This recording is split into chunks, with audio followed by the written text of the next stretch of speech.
नमस्कार। नेपाल टेलिभिजन हेरेर बसिरहनुभएका सम्पूर्ण आदरणीय दर्शक महानुभावहरूमा काठमाडौँ महानगरपालिकाको दैनिक टेलिभिजन कार्यक्रम हाम्रो काठमाडौँको आजको अङ्कमा यहाँहरूलाई स्वागत छ। दर्शकबिन कार्यक्रममा हामीले काठमाडौँ महानगरपालिका र मातहतका 32वटै वडा कार्यालयहरूले महानगरवासीहरूलाई पुर्याइरहेका सेवा, विकास, निर्माण लगायतका सामग्रीहरू यहाँहरूलाई प्रस्तुत गर्दै आइरहेका छौँ। आजको कार्यक्रममा भने महानगरपालिका क्षेत्रभित्र भएका गतिविधिहरू यहाँ सामु राख्नेछौँ। 2072 सालको भूकम्पले पूर्ण रूपमा क्षतिग्रस्त हुन पुगेको काठमाडौँ महानगरपालिकाको वडा नम्बर 22 मा रहेको नाटेश्वर मन्दिरको पुनर्निर्माण हुने भएको छ। काठमाडौँ महानगरपालिकाको आर्थिक सहयोगमा मन्दिरको पुनर्निर्माण हुने भएको हो। मन्दिर पूर्ण रूपमा क्षति भएपछि बोटु नाटेश्वर गुठीले आंशिक रूपमा निर्माण गरी पूजा गर्दै आइरहेको थियो। अपूर्ण अवस्थाको मन्दिर निर्माणलाई पूर्णता दिन सुरुदेखि नै बनाउनु पर्ने भएकाले त्यहाँ रहेको सामान सार्नुपर्ने र मन्दिर पनि भत्काउनु पर्ने भएकाले क्षमा पूजा गर्नुपर्ने परम्परा रहेकाले असार 22 गते क्षमा पूजा गरी मन्दिर भत्काउने काम गरिएको छ।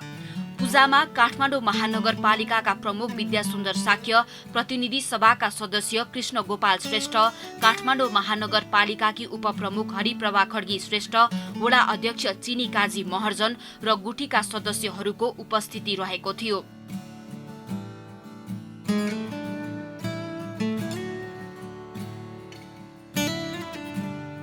जनप्रतिनिधिको आगमन पश्चात काठमाडौँ महानगरपालिकाले कला संस्कृतिको संरक्षण गर्न निकै महत्वपूर्ण भूमिका निर्वाह गरेको उपप्रमुख हरिप्रभा खड्गी श्रेष्ठको भनाइ छ। काठमाडौँ महानगरपालिकामा हामी जनप्रतिनिधिहरू जितेर आइसकेपछि सर्वप्रथम हाम्रो आफ्नो संस्कृति, आफ्नो सम्पदा र आफ्नो कलालाई जोगाउनको निमित्त हामीले निकै ठुलो भूमिकाहरू खेलेका छौँ। यो भूमिका मध्येमा चाहिँ हामी मेयर, उपमेयर, वडा अध्यक्ष र प्रत्येक वडाका जनप्रतिनिधिहरू सबैले आफ्नो ठाउँबाट भूमिकाहरू खेलेको छ। काठमाडौँ महानगरपालिकाको पूर्ण आर्थिक सहयोगमा निर्माण सम्पन्न हुने मन्दिरभित्र रहेका पुरातात्विक एवं अभिलेख लगायतका सामग्री संरक्षण गर्ने काम बोटु नाटेश्वर गुठीले गरिरहेको बताउनुहुन्छ गुठीका अध्यक्ष शान्ताराज महर्जन। महानगरपालिकाको पूर्ण सहयोगमा हामीले यो पुनर्निर्माण कार्य हुन गइरहेको छ।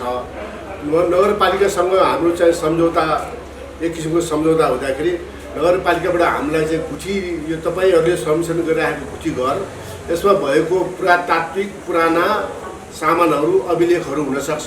त्यसैले तपाईँले आफैले भत्काउनुहोस्, यो भत्काएर आफ्नो व्यवस्थापन गर्नुहोस्, अनि बनाउने काम चाहिँ हामीले टेन्डरबाट, ठेक्काबाट मार्फत चाहिँ गर्ने भन्ने कुरा हाम्रो सम्झौता भएअनुसार हामीले चाहिँ अब सुनिन्छ नगरपालिकाको टेन्डर प्रक्रिया सुरु भइसकेको छ।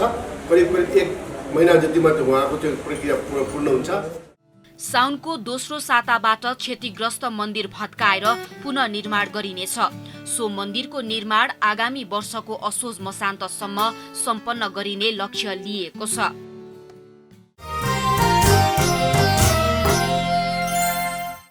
काठमाडौँ महानगरपालिकाले महानगरपालिकालाई समृद्ध महानगर बनाउने योजना अनुरूप आगामी आर्थिक वर्ष 2077-78 का लागि नयाँ योजना सहितको नीति तथा कार्यक्रम सार्वजनिक गरिसकेको छ। काठमाडौँ महानगरपालिकाले प्रवाह गर्नुपर्ने सेवा, विकास, निर्माणका कार्य र संरक्षण तथा सम्भारका क्षेत्रहरू धेरै छन्। यसका लागि काठमाडौँ महानगरपालिकाले विभिन्न कार्यक्रम सञ्चालन गर्दै आएको छ र तीनै कार्यक्रमलाई आगामी आर्थिक वर्षमा पनि निरन्तरता दिएको छ। महानगरपालिकाले सार्वजनिक, निजी तथा सामुदायिक क्षेत्रसँग मिलेर शहरका युवाका लागि उद्यमशीलतामा आधारित तथा उत्पादनमूलक कार्यक्रममा जोड्ने उद्देश्यले के हब कार्यक्रम सञ्चालन गर्न लागेको छ। काठमाडौँ मेट्रोपोलिटन सिटी हब के हब कार्यक्रम सञ्चालन गर्न काठमाडौँ महानगरपालिका र संयुक्त राष्ट्र संघीय विकास कार्यक्रम UNDP बीच सम्झौता भएको छ। के हब भनेको के हो? काठमाडौँ महानगरपालिका शहरी योजना आयोगका उपाध्यक्ष सरोज बस्नेतको भनाई यस्तो छ। हाम्रा काठमाडौँका समस्याहरूलाई प्रविधि मैत्री चाहिँ समाधानका उपाय के हुन सक्छन् भन्ने बारेमा युवाहरूको आइडियाहरू, सोचहरूलाई लिएर उनीहरूलाई चाहिँ 4-5वटा किसिमको सहयोग, जस्तो त्यो प्रडक्टको बारेमा, त्यो के प्रडक्ट बनाउन खोजेको भन्ने बारेमा, या त्यसको चाहिँ मार्केटिङ गर्ने बेलामा कसरी मार्केटिङ गर्ने हैन, या त्यसको कानुनी परामर्श कहाँनिर दर्ता गर्ने, के गर्ने, त्यो यसको चाहिँ पेटेन्ट राइटको कुराहरू हो र हैन, त्यो चाहिँ कानुनी परामर्श। त्यसपछि अर्को आएर चाहिँ उसको आर्थिक कुराहरूमा पनि अब भर्खरका युवाहरूसँग त पैसा हुँदैन हैन, अनि त्यसपछि धेरै कम मुवाहरू हुन्छन् जसले चाहिँ छोराछोरीको नयाँ सोचप्रति इन्भेस्ट गर्न सक्ने सक्षमता या जागरुकता देखाउँछन् भनेपछि त्यो पनि एउटा लिङ्केज, एउटा सिड मनीको रूपमा लिङ्केज गरेर एउटा अलि लामो समयसम्म उहाँहरूलाई एउटा क्लोज्ड क्याम्प जस्तो राखेर चाहिँ अनि उहाँहरूको आइडियालाई मा निखार ल्याउने र त्यो आइडियालाई देशमा मात्रै नभइकन विदेशमा पनि कम्पिटिटिभ प्रतिस्पर्धी बनाउने चाहिँ योजना भनेको के हब हो, जसमा हामीले अहिले UNDP-सँग 3 वर्षको लागि सहकार्य गरेका छौँ।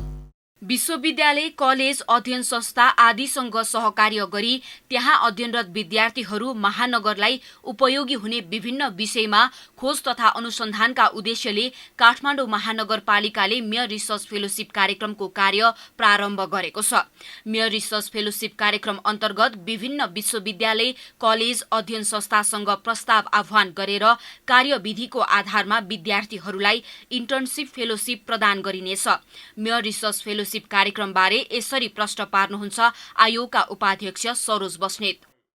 मेयर रिसर्च फेलोशिप चाहिँ कस्तो भन्दाखेरि यो कुनै विषयमा काठमाडौँका समस्याहरू हैन, सामाजिक समस्या र त्यहाँको वस्तुस्थितिको बारेमा वातावरणीय हुनसक्छ, सामाजिक हुनसक्छ, आर्थिक हुनसक्छ, त्यस्ता विषयहरूमा एउटा गहन अध्ययन गरेर त्यो चाहिँ अलिकति खालि मास्टर्सहरू गर्नको लागि थेसिस गरे जस्तो होइन, त्यो चाहिँ एक्सन रिसर्च के एक्सन ओरिएन्टेड रिसर्चहरू कसैले गर्न चाहन्छ भने उहाँहरूलाई हामीले चाहिँ यो फेलोशिप दिने भनेर भनेका छौँ। अब त्यो फेलोशिप चाहिँ के हुन्छ भने उहाँहरूले आफ्नो रिसर्च चाहिँ बढी के अरे अधिकतम 6 महिनासम्म चाहिँ उहाँले रिसर्च गर्न पाउनुहुन्छ र अधिकतम पैसा एउटा रिसर्चलाई हामी 1.5 लाखसम्म प्रोभाइड गर्ने भनेर हामीले प्रस्ताव आह्वान गरेका थियौँ। त्यसमध्ये 29वटा प्रस्ताव हामीले प्राप्त गरेका छौँ। अब त्यो प्रस्तावलाई हेरेर अब राम्रा प्रस्तावहरू करिब हामीले 10वटा जति प्रस्ताव चाहिँ अहिले यो वर्ष छनौट गरेर अध्ययन गर्न लाउने र त्यो 10वटा प्रस्तावबाट आएका योजनाहरूलाई चाहिँ क्रमबद्ध रूपमा कार्यान्वयन गर्ने भन्ने छ।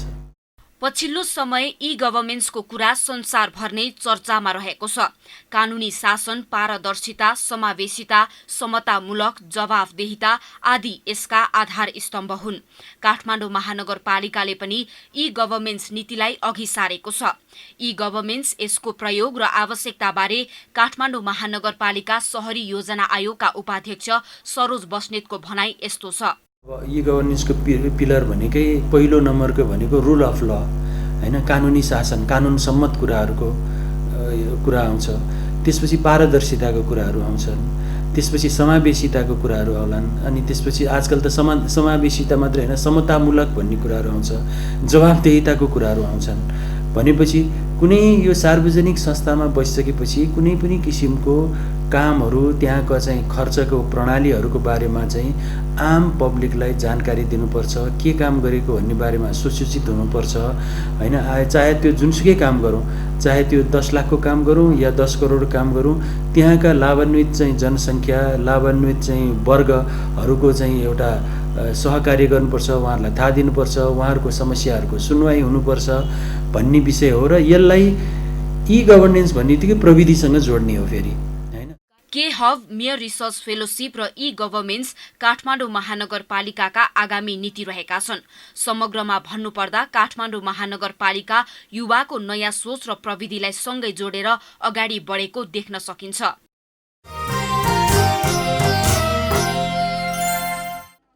काठमाडौँ महानगरपालिकाले आफ्नो सेवाहरूलाई प्रविधि मैत्री बनाउने क्रममा मातहतका कार्यरत कर्मचारीहरूको व्यक्तिगत विवरणलाई समेत डिजिटलाइज अर्थात् प्रविधिकरण गर्ने कामको सुरुवात गरेको छ। परम्परागत रूपमा कागजी फाइलमा रहेको व्यक्तिगत विवरणलाई समय सुहाउँदो प्रविधि मैत्री बनाउन विद्युतीय फाइलमा सुरक्षित गर्ने काम भइरहेको छ। यसै क्रममा बुधबार काठमाडौँ महानगरपालिकाका प्रमुख प्रशासकीय अधिकृत एकनारायण अर्याल, सहसचिव राजेश्वर गेवाली, सूचना प्रविधि विभागका प्रमुख युवराज खनाल र प्रशासन महाशाखाका प्रमुख बखत बहादुर साउदले कार्य प्रगतिबारे अनुगमन गर्नु भएको छ। रेडी छ भन्ने लाग्यो अनि त्यसैमा चाहिँ अलिअलि सच्याउने होला भनेर लाग्यो होइन। त्यो सुरुदेखि नै रहेछ अनि हो, त्यो कारणले हो। ठिक छ, हाम्रो कर्मचारीको परम्परागत रूपमा रहेका विवरणहरूलाई आधुनिक प्रविधिमा रूपान्तरण गर्ने कार्यले कुनै पनि कर्मचारीहरूको व्यक्तिगत विवरण आवश्यक परेका बेला तुरुन्तै भेटाउन मद्दत पुग्नेछ। कुनै पनि कर्मचारीको बारेमा बुझ्न वा मूल्याङ्कन गर्दा विवरण खोज्न सहज होस् भनेर पहिलेको भन्दा केही परिष्कृत गरेर काम गरिरहेको बताउनुहुन्छ काठमाडौँ महानगरपालिकाका सहसचिव राजेश्वर ग्यावाली। कुनै पनि कर्मचारीको बारेमा बुझ्नु पर्यो, त्यो कर्मचारीको अवस्था, बिदा कति बसेको हो, कारबाही या पुरस्कार पाएको अवस्था के छ, कामको पर्फर्मेन्स के छ, अनि पूर्व जिम्मेवारीहरू के थिए, त्यसको आधारमा कर्मचारीलाई मूल्याङ्कन गर्दा या विवरणहरू लिनको लागि सहज होस् भनेर हामीले चाहिँ यो इलेक्ट्रोनिक डाटा पहिलाको भन्दा अलिक परिष्कृत गरेर चाहिँ हामीले राख्न काम गरिरहेका छौँ। त्यो परिष्कृत गरेर चाहिँ राख्दाखेरि हाम्रो चाहिँ एचआरडी सेक्सनमा चाहिँ काम कारबाही अगाडि बढाउन सहज हुन्छ भन्ने लागेको हो। यो पद्धति लागू भए पश्चात कर्मचारीका सम्पूर्ण विषयवस्तु, सरुवा, बढुवा, पुरस्कार बापतको अवस्थाबारे सहज तरिकाले मिल्ने विश्वास व्यक्त गर्नुहुन्छ सहसचिव ग्यावाली। अब यो पद्धति लागू भएपछि अबदेखि हुने कर्मचारीका सम्पूर्ण चाहिँ विषयवस्तुहरू, सरुवा, बढुवा, पुरस्कार कारबाहीदेखि लिएर अब कुन पदको अवस्था के छ भन्ने कुरो हामीले वन क्लिकमा चाहिँ हामीले त्यो हासिल गर्छौँ। त्यो हासिल गरेपछि के हुन्छ भने त्यो फाइल खोज्ने झन्झट, किनभने हामीले सबै त्यो उनीहरूको नियुक्तिदेखि लिएर सबै कागजहरूलाई स्क्यान पनि गर्दैछौँ। त्योपछि कसैको बारेमा लिनु पऱ्यो भने त्यो फाइल खोज्नु पऱ्यो भने त्यसको त्यो सङ्केत नम्बरमा गएर कोडमा चाहिँ इन्ट्री गरेपछि सबै चाहिँ अहिलेसम्मको एउटा छुट्टै फाइल तुरन्तै तयार भइहाल्ने या चाहिँ प्रिन्ट गरेर निकाल्न सक्ने। माथिको चाहिँ अब सिनियर अफिसरले जसले यो कन्ट्रोल गर्ने प्रमुख प्रशासकीय अधिकृत या त्योभन्दा तलको उनले चाहिँ डाटा पाउन सहज हुन्छ। यसअघि काठमाडौँ महानगरपालिकाको प्रशासन विभागमा सम्पूर्ण कर्मचारीको विवरण कागजी फाइलमा राख्ने गरिन्थ्यो। विभागमा रहेका विवरणलाई नै कम्प्युटरमा राख्ने काम भइरहेको छ। बुधबारसम्म 1150 जनाको विवरण राखिसकेको र सम्पूर्ण डाटा समावेश गरिसकेपछि पूर्ण विवरण आउने काठमाडौँ महानगरपालिकाको प्रशासन महाशाखाकी कम्प्युटर टेक्निसियन विष्णु भट्टराईको भनाइ छ। हामीले चाहिँ अहिलेसम्म एक्ज्याक्टली 1150वटा आजसम्म सक्यो इन्ट्री चाहिँ होइन। अब भने अब करारको अनि त्यसपछि थाई कर्मचारी, नगर प्रहरीहरू सबै गरेर हामीले त्यति गऱ्यौँ। अब एक्चुअली भनेको चाहिँ 1800 होइन। अनि अब त्योभन्दा बाँकी अरू, तर जब पिआइएस फाइनल्ली सक्सेस हुन्छ नि त्यसपछि कुन कर्मचारी कति रहेछ, करारको, थाई, नगर प्रहरी अनि अरू कुन पोस्टको कति भनेर चाहिँ एक्चुअली फाइनल रिजल्ट चाहिँ पिआइएस पछि नै आउँछ। असार मसान्तसम्म सम्पन्न गर्ने लक्ष्यका साथ महिनाको सुरुवातबाट थालिएको भए पनि विभिन्न समस्याका कारण साउनसम्म लाग्न सक्ने कम्प्युटर टेक्निसियन भट्टराईको भनाइ छ। काम लगभग हामीले चाहेको चाहिँ यही असार महिनाभरि सकाउने गरी हो। तर भयो के भने अब प्रब्लमहरू हरेक आइ नै राख्छ, स्पेसली इन्टरनेट अनि सफ्टवेयर यिनीहरूको अलिकति प्रब्लम आइ नै राखेको हुन्छ। अनि त्योभन्दा पनि प्लस कस्तो भयो भने हामीले चाहेअनुसार सुरु जान चाहिँ अब फाइलहरू कुनै लामो हुने, कुनै छोटो हुने, अनि त्यसपछि फेरि इन्ट्रीले मात्रै भएन, फेरि त्यसलाई डबल चेकिङ गर्नु पर्यो। एकचोटि एक लटको इन्ट्री भइरहेको हुन्छ, फेरि अर्को लट चाहिँ त्यसलाई एडिट गर्ने कसको भयो, मिल्यो मिलेन भनेर त्यो हुन्छ, फेरि रिपोर्टिङको पार्ट हुन्छ। 3वटा पार्ट भएर फिनिसिङ गर्दासम्म साउन त लाग्छ नै। काठमाडौँ महानगरपालिकामा 15 विभाग, 25 महाशाखा, 68 शाखा, 2 आयोजना, 1 कार्यक्रम, 32वटा वडा कार्यालय रहेका छन्। केन्द्रीय कार्यालय र वडा कार्यालयहरूमा प्रशासनिक र प्राविधिक गरी कुल 1851 जना कर्मचारी कार्यरत छन्, जसमध्ये स्थायी 1650, करार 150, समायोजन भई आएका 51 जना सेवामा कार्यरत रहेका छन्।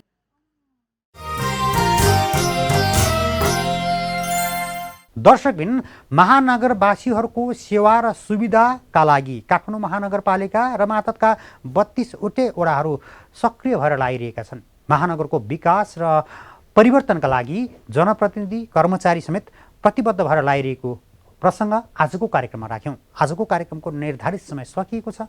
भोलि पनि नयाँ विषय र प्रसङ्ग लिएर आउने नै छौँ। तबसम्मका लागि सम्पूर्ण टिमसहित म वैकुण्ठ भण्डारी बिदा चाहन्छु। नेपाल टेलिभिजन हेर्दै गर्नुहोला। नमस्कार।